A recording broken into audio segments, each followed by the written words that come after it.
নমস্কাৰ Sunlight computer একাডেমীৰ অন্য এটি নতুন ভিডিঅ'ত স্বাগতম জনাইছোঁ। আজিৰ ভিডিঅ'ত মাইগ্ৰেশ্যন সাৰ্টিফিকেট কেনেদৰে আবেদন কৰিব তাৰ সম্পূৰ্ণ প্ৰক্ৰিয়া দেখাম। যিসকলে ডিব্ৰুগড় ইউনিভাৰ্চিটিৰ পৰা গ্ৰেজুৱেট পাছ কৰি এতিয়া পোষ্ট গ্ৰেজুৱেটৰ কাৰণে তেওঁলোকে এডমিশ্যন বা বিভিন্ন হায়াৰ ষ্টাডিজৰ কাৰণে নাম ভৰ্তি কৰিবলৈ লৈছে এণ্ড তেতিয়া আপোনালোকক এই মাইগ্ৰেশ্যন সাৰ্টিফিকেট প্ৰয়োজন হৈছে।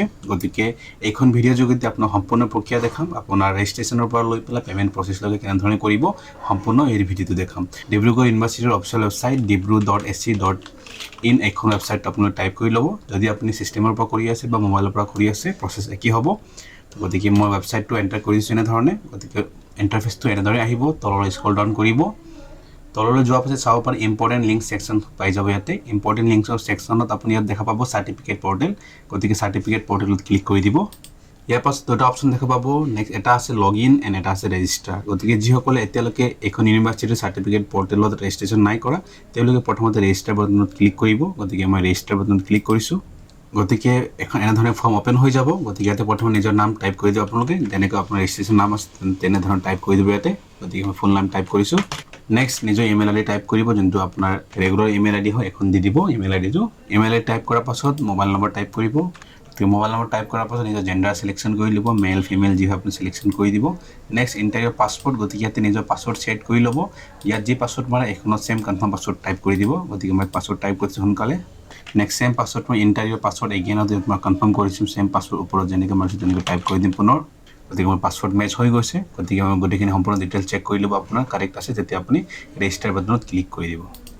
গতিকে ৰেজিষ্টাৰ বাটনত ক্লিক কৰাৰ লগে লগে ইয়াত দেখা পাইছে OTP মোবাইলৰ এখন গুচি গৈছে। মোবাইল যিটো ৰেজিষ্টাৰ আপুনি মোবাইল নম্বৰ দিছে এতিয়া এখন যাব এটা আৰু এখন ইমেইলত যাব। গতিকে আপুনি দুটা OTPখন ইয়াতে টাইপ কৰিব লাগিব এতিয়া।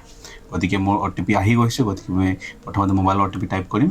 মোবাইল OTP টাইপ কৰাৰ পাছত তাৰপাছত ইমেইলৰ OTP চেক কৰিম। গতিকে ইমেইল OTP ইয়াত টাইপ কৰি দিছোঁ। গতিকে ইমেইল OTP টাইপ কৰাৰ পাছত ভেৰিফাই বাটনত ক্লিক কৰি দিব। নেক্সট আপুনি দেখা পাইছে আপোনাৰ একাউণ্টটো ভেৰিফাই হৈ গৈছে এণ্ড ভেৰিফাই হোৱাৰ পাছত নিজৰ নামৰ আপোনাৰ একাউণ্টটো ক্ৰিয়েট হৈ যাব এণ্ড ছাকচেছফুল লগ ইন হৈ যাব। গতিকে লগ ইন হোৱাৰ পাছত এনেধৰণৰ ইণ্টাৰফেচ দেখা পাব আপোনালোকে। ইয়াৰ পাছত দেখা পাইছে যিকোনো চাৰ্টিফিকেট আপুনি ডিব্ৰুগড় ইউনিভাৰ্চিটিৰ ভিতৰত আপুনি যিকোনো চাৰ্টিফিকেট এপ্লাই কৰিব বিচাৰিছে তেনেহ'লে এনেধৰণৰ ৰেজিষ্ট্ৰেশ্যন ইজ মেণ্ডেটৰী। গতিকে ৰেজিষ্ট্ৰেশ্যন হৈ গ'ল। এতিয়া আগলৈ আপুনি যদি বেলেগ অৰিজিনেল চাৰ্টিফিকেট হ'ব পাৰে বা ডুপ্লিকেট চাৰ্টিফিকেট হ'ব পাৰে যদি এপ্লাই কৰিম বুলি ভাবে তেতিয়া আপুনি এইখন ছেম ID যোগেদি আপুনি এপ্লাই কৰিব পাৰিব। বৰ্তমান আমি দেখাবলৈ গৈ আছোঁ মাইগ্ৰেশ্যন চাৰ্টিফিকেট কেনেধৰণে কৰিব। গতিকে ইয়াৰ বাবে মাইগ্ৰেশ্যন চাৰ্টিফিকেট অপশ্যনত ক্লিক কৰিছোঁ, এপ্লাই বাটনত ক্লিক কৰি দিব। নেক্সট ইয়াতে কৈছে কি আপোনাক লাগিব ৰেজিষ্ট্ৰেশ্যন কাৰ্ডখন। গতিকে আপোনাৰ ৰেজিষ্ট্ৰেশ্যন কাৰ্ডখন স্কেন কৰি ৰেডি কৰি থ'ব। এখন JPG ফৰ্মেটত আপুনি আপলোড কৰিব লাগিব। বাকী যদি ৰেজিষ্ট্ৰেশ্যন কাৰ্ড চাৰ্টিফিকেটখন নাই হেৰাই গৈছে তো এইখন কেছটোৰ কাৰণে আকৌ বেলেগ অপশ্যন আহি যাব। গতিকে আপোনালোকৰ এতিয়া কাৰণে ৰেজিষ্ট্ৰেশ্যন কাৰ্ডখন লাগিব, আপোনাৰ ফটো লাগিব এণ্ড ছিগনেচাৰ লাগিব।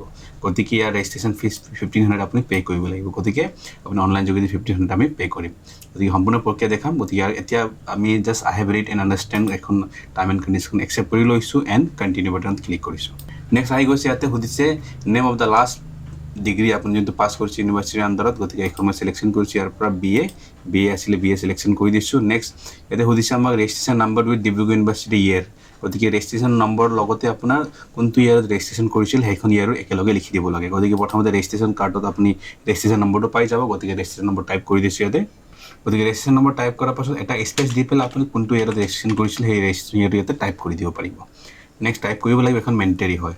নেক্সট দিছে নেম অফ দ্য কেণ্ডিডেট। গতিকে নিজৰ নাম পুনৰ টাইপ কৰি দিব ইয়াতে। নাম টাইপ কৰাৰ পাছত কলেজ আপুনি য'ত পঢ়িছিল এখন কলেজ বা ইউনিভাৰ্চিটিত পঢ়িছিল ইউনিভাৰ্চিটিৰ নাম হ'ব। যদি কলেজৰ আণ্ডাৰত পঢ়িছিল তেনেহ'লে কলেজৰ নাম টাইপ কৰি দিব। আপোনাৰ ৰেজিষ্ট্ৰেশ্যন কাৰ্ডত যেনেকৈ স্পেলিং দিয়া আছে তেনেধৰণে টাইপ কৰিব। নেক্সট কলেজৰ নাম টাইপ কৰাৰ পাছত ডিক্লেৰেশ্যনখন মই চিলেকশ্যন কৰি দিছোঁ এণ্ড চিম্পল নেক্সটত ক্লিক কৰি দিব। নেক্সট এতিয়া আহিব আপোনাৰ roll number with the year of the aforesaid examination. গতিকে আপোনাৰ লাষ্ট এক্সামিনেশ্যন হ'ব পাৰে আপোনাৰ 6th semester examination roll number যি হয় সেই ৰোল নম্বৰ ইয়াতে টাইপ কৰি দিব। গতিকে মই লাষ্ট 6th ছেমিষ্টাৰৰ ৰোল নম্বৰটো মই টাইপ কৰি দিম। ইয়াৰ লগতে কৈছে এফৰছেড এক্সামিনেশ্যন ইয়েৰ বুলি কৈছে। গতিকে এই ৰোল নম্বৰৰ এগেইনষ্ট ইয়েৰটো মই 2025 হয়। গতিকে স্পেচ এটা দি পেলাই ইয়েৰো ইয়াতে টাইপ কৰি দিছোঁ। নেক্সট ৱেডাৰ পাছ। গতিকে এখন পাছ হৈ গৈছে। গতিকে পাছ চিলেকশ্যন কৰি দিম ইয়াতে। Next whether pass or fail as regular student. গতিকে পাছ হৈ আছে ৰেগুলাৰ ষ্টুডেণ্ট। গতিকে ইয়াতে আপুনি pass as a regular student selection কৰিব। ইয়াৰ পাছত আহি গৈছে whether expel from appearing at the examination previously. গতিকে এইখন ন' হ'ব। গতিকে ন' চিলেকশ্যন কৰিছোঁ, এক্সপেল নাই কৰা।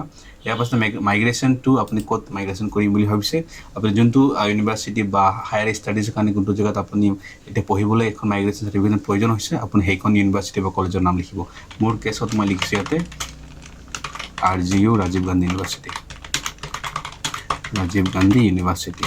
ইয়াৰ পাছত ৰিজন ফৰ মাইগ্ৰেশ্যন, গতিকে ৰিজন আপুনি দি দিব, এটা অপশ্যন পাই যাব। হায়াৰ ষ্টাডিজৰ কাৰণে হয়, গতিকে হায়াৰ ষ্টাডিজ চিলেকশ্যন কৰি দিছোঁ। নেক্সট নিজৰ মোবাইল নম্বৰ বা ইমেইল আইডি বাইদেউ বুলি ইয়াত আহি যাব, গতিকে তললৈ স্ক্ৰল ডাউন কৰিছোঁ এড্ৰেছ ছেকশ্যনলৈ। ইয়াতে এড্ৰেছ আহি গৈছে, গতিকে নিজৰ এড্ৰেছ টাইপ কৰি দিম ইয়াতে সোনকালে। নেক্সট ইয়াতে আছে হাউচ নাম্বাৰ, ষ্ট্ৰীট নাম্বাৰ। যদি আপুনি ষ্ট্ৰীট নাম্বাৰ বা হাউচ নাম্বাৰ নাজানে বা আপোনাৰ কনফিউজন হৈছে, চিম্পলি ইয়াত এটা PSৰ নাম লিখি দিব, নিজৰ PSৰ যি হয় PSৰ নাম লিখি দিলে হৈ যাব, একো অসুবিধা নাই ইয়াতে। নেক্সট পোষ্ট অফিচ সুধিছে, গতিকে নিজৰ পোষ্ট অফিচৰ নাম টাইপ কৰি দিব। নেক্সট ডিষ্ট্ৰিক্ট টাইপ কৰি দিছোঁ নিজৰ, এণ্ড ষ্টেটৰ নাম চিলেকশ্যন কৰি দিব, লিষ্টৰ পৰা নাম চিলেকশ্যন কৰিছোঁ, এণ্ড নিজৰ পিন কোড টাইপ কৰি দিছোঁ। ইয়াৰ পাছতে চিম্পল নেক্সট বাটন ক্লিক কৰিছোঁ, এণ্ড নেক্সট ষ্টেপলৈ আমি আগবাঢ়িছোঁ। ইয়াতে দেখা পাইছে এপ্লিকাণ্ট ফটো, এপ্লিকাণ্ট ছিগনেচাৰ এণ্ড ৰেজিষ্ট্ৰেশ্যন, যোনটো আপোনাৰ কাৰ্ডখন আপুনি আপলোড কৰিব লাগিব। গতিকে মই অলৰেডি ৰেডি কৰি থৈছোঁ সম্পূৰ্ণ, গতিকে মই প্ৰথমে গোটেইখিনি আপুনি JPG ফাইলত ৰেডি কৰিব। গতিকে আপলোড ফটোত মই ক্লিক কৰিছোঁ, চেলেক্ট ফটোত ক্লিক কৰি দিছোঁ, এণ্ড ইয়াৰ পৰা মই ফটোটো চিলেকশ্যন কৰিছোঁ। গতিকে ইয়াতে অপশ্যন আহি যাব ক্ৰপ কৰা, গতিকে মোৰ ফটোখন অলৰেডি ক্ৰপ কৰি ৰেডি আছে, গতিকে মই চিম্পল ক্ৰপত ক্লিক কৰি দিম, এণ্ড ফটো দিয়া চাব পাৰে আপলোড হৈ গৈছে, ছেভিং ছাকচেছফুল। নেক্সট মই সোনকালে ছিগনেচাৰ আপলোড কৰি দিছোঁ। ইয়াৰ পাছতে তললৈ স্ক্ৰল ডাউন কৰি পেলাই ৰেজিষ্ট্ৰেশ্যনটো আপলোড কৰি দিম, গতিকে আপলোড ফাইলত চিলেক্ট ফাইলত ক্লিক কৰিছোঁ, এণ্ড ৰেজিষ্ট্ৰেশ্যন কাৰ্ডটো সোনকালে আপলোড কৰি দিছোঁ। গতিকে মোৰ সম্পূৰ্ণ ইয়াত আপলোড হৈ গৈছে ফটো, ছিগনেচাৰ এণ্ড ৰেজিষ্ট্ৰেশ্যন।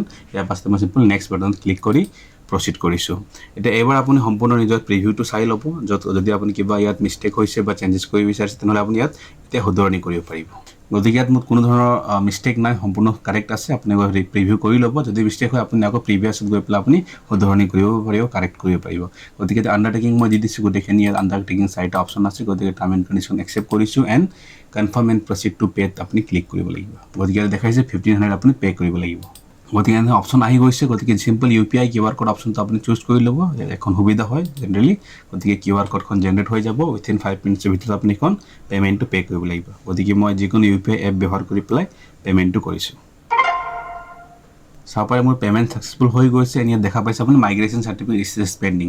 গতিকে ইয়াত এইখন ৰাইট ছাইড এটা অপশ্যন দেখাব, ভিউ এপ্লাইড চাৰ্টিফিকেট, গতিকে এইখনত ক্লিক কৰি দিব। নেক্সট দেখা পাইছে মাইগ্ৰেশ্যন চাৰ্টিফিকেট ফৰ BA, এটা চাৰ্টিফিকেট মই এপ্লাই কৰা লিষ্টত আহি গৈছে। গতিকে মই ভিউত ক্লিক কৰিম পুনৰ। এবাৰ আপুনি চাব পাৰে আপোনাৰ ডিটেইলছ সম্পূৰ্ণ ইয়াতে ওলাই পৰিব।